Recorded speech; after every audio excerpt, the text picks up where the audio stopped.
ঘটনা ঘটেছে আমি ছোট ছোট সন্তানদেরকে হারিয়েছি, ভাই বোনদেরকে হারিয়েছি।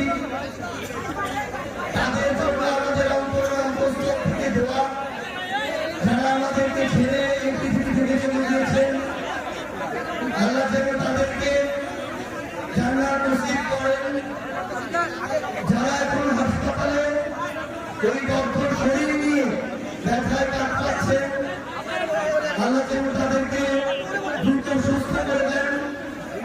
তাদের যে ব্যথা, সেই ব্যথাকে প্রশমিত করে দেন।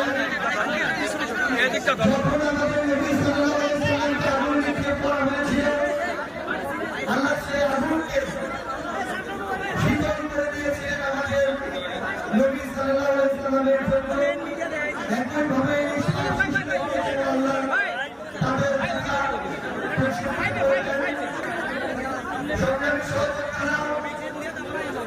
আমরা বাংলাদেশে তদন্ত কমিটির খেলা দেখতে চাই না।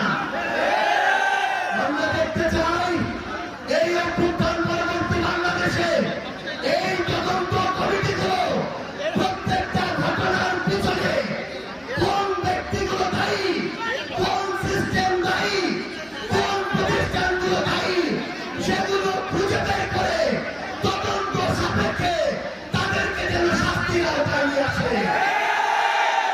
আমরা এই বাংলাদেশে এমন ধ্বংসের পরে আর কোন চুরির খেলা দেখতে চাই না।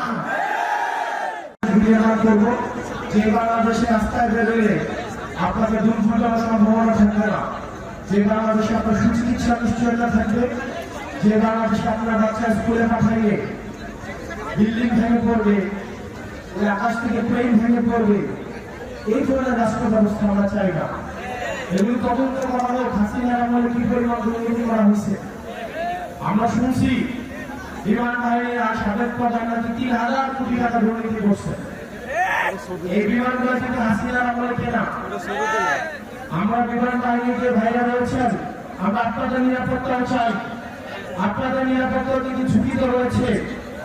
এইসব ইনস্ট্রুমেন্ট আমাদের দেশের বিমান বাহিনীর বিমান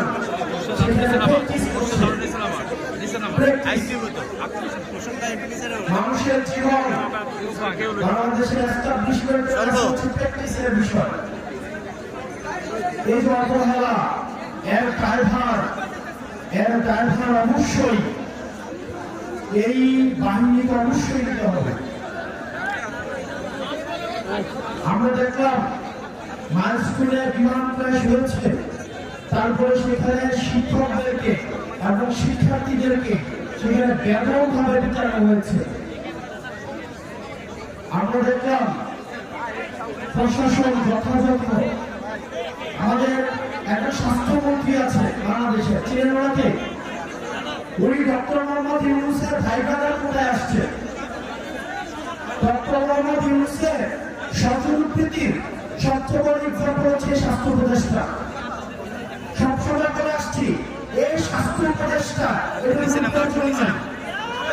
আপনার দেখছেন কোন ধরনের অ্যাক্টিভিটি, উনি যে বেতন